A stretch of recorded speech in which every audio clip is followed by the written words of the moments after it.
Katipa, ito ang simpleng major scale sa gitara. Yung 7 nota na dadaanan niya. Okay? Yung una, syempre, yung root note. Okay? Yung unang nota.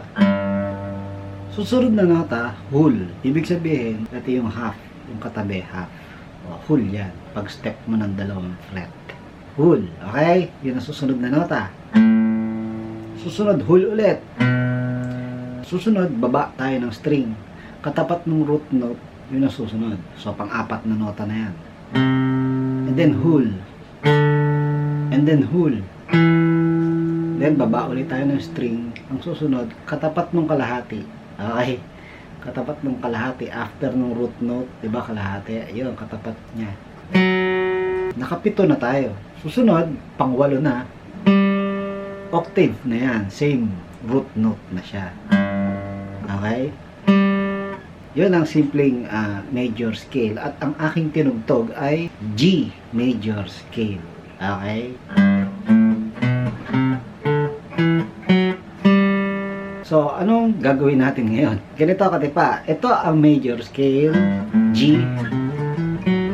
Ngayon, ituturo ko sa iyo ang scale na iyan para hanapin ang chord family. Parang doon, ano yung chord family? Family chords. Kahit pagbalik-baliktarin mo pa yan. Marami siyang gamit, lalong-lalo na sa pagtugtog ng kanta. Sa paghanap ng chords ng isang kanta, magagamit mo siya. Halimbawa, kung ikaw ay nagsisipra ng kanta, tapos hindi masyadong matalas ang pandinig mo sa mga chords, pwede mo siyang gamitin as guide. Halimbawa, nakuha mo na yung nota, nakuha mo na yung bass, medyo nagets mo na kung ano yung pinakang key. Ayun, pwede mo magamit. Instead na pakinggan mo lahat ng chords, pwede mong itry yung family chords na iyan, na baka yan ang kasagutan dun sa kanta na iyon. Okay? Gano'n. Kasi yan yung yan yung common, yan yung magkakamag-anak. Yan yung pwedeng ginagamit mga chords sa isang kanta para maging popular. Kasi siya, ang sarap pakinggan pag sila ang magkakasama. Okay? Sa isang kanta. Ganon. May technique na itinuturo yung circle of fifths.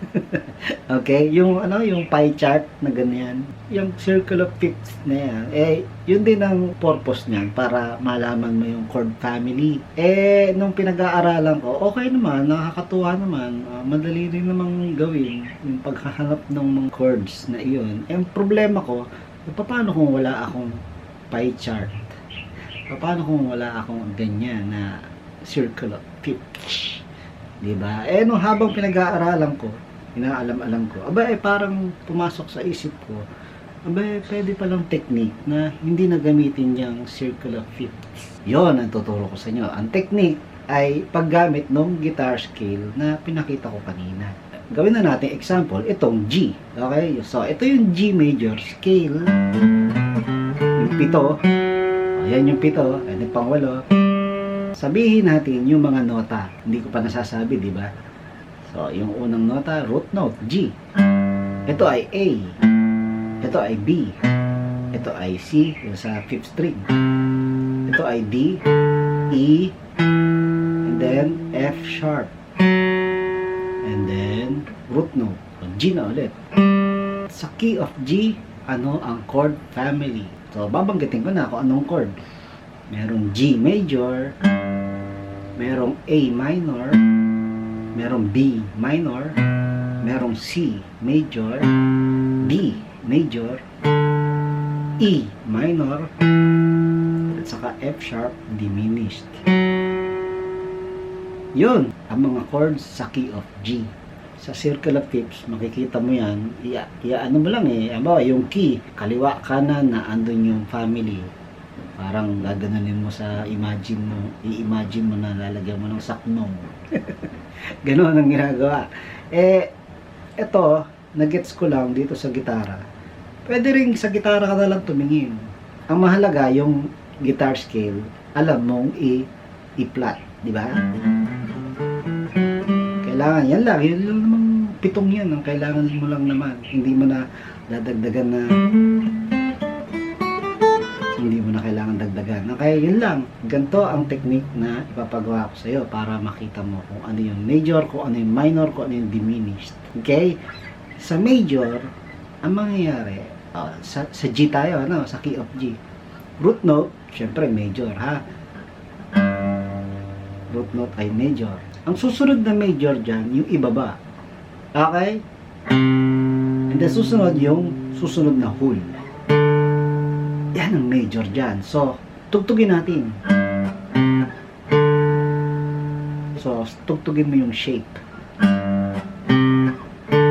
So, yan ay sasauluhin mo, yung shape na yan. Dahil yan ang major. Okay, root note, baba, susunod na whole. Major yan. So, ano yung sumunod na string? Ano yung sumunod na nota? C. And then D. So, yun ang major ng key of G. G, C, D. Ano ang minor ng key of G? Yung susunod dito sa dulong major, susunod na whole, di ba? Scale. Ito yung minor na umpisa. So, ano to? E. Okay? Ang susunod na minor, aatras ka, tapos babalik ka sa tuktok. Yung aatras ka ng whole, babalik ka sa tuktok. Yan. Ano to? Sa key of G. A. Minor. And then, another whole, ito yung hindi pa natin napapatungan eh. Kompleto na tayo, di ba? Wala pa ito. Minor din niya. So, after nito, ano to? A. Sa key of G. Nakita natin, A. Susunod na whole, minor ulit yan. So, kung tutugtugin ko yan, yung mga minor, gets mo? Pa, pa, pa. Kanina, ang major, ang minor,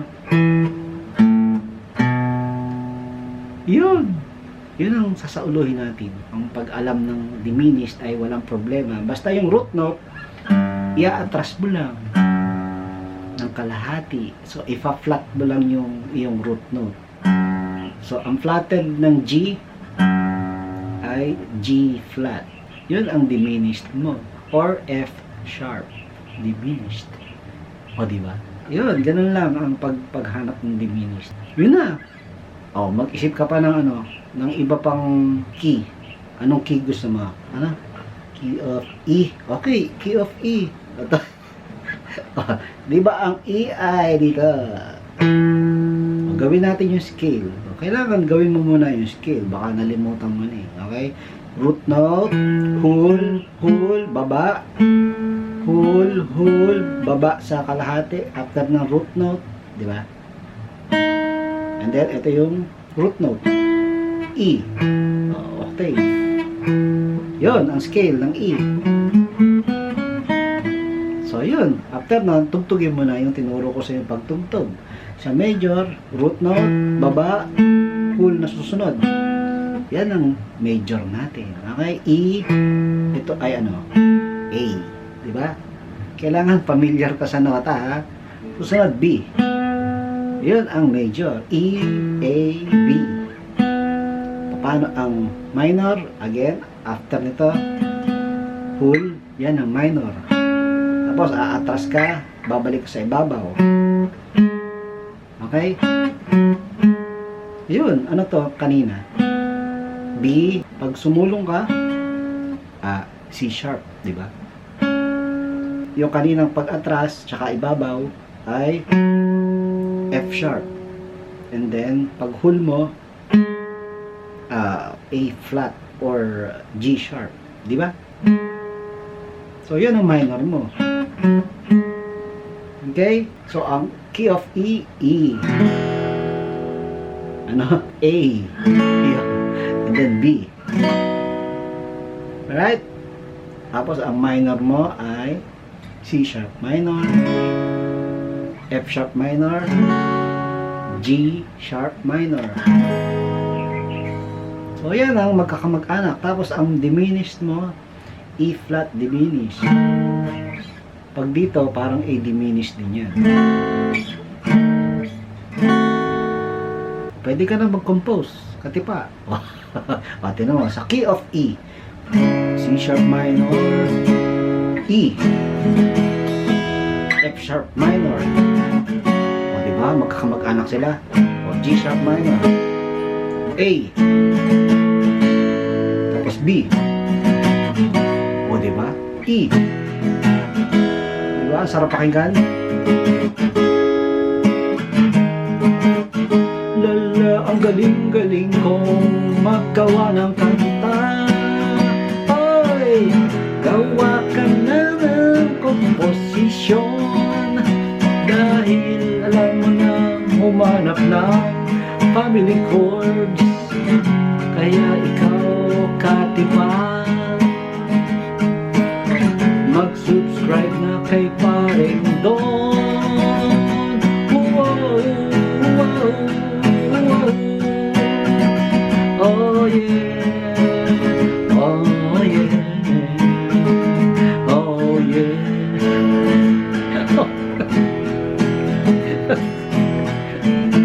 Okay ba? Paring Don here, appear.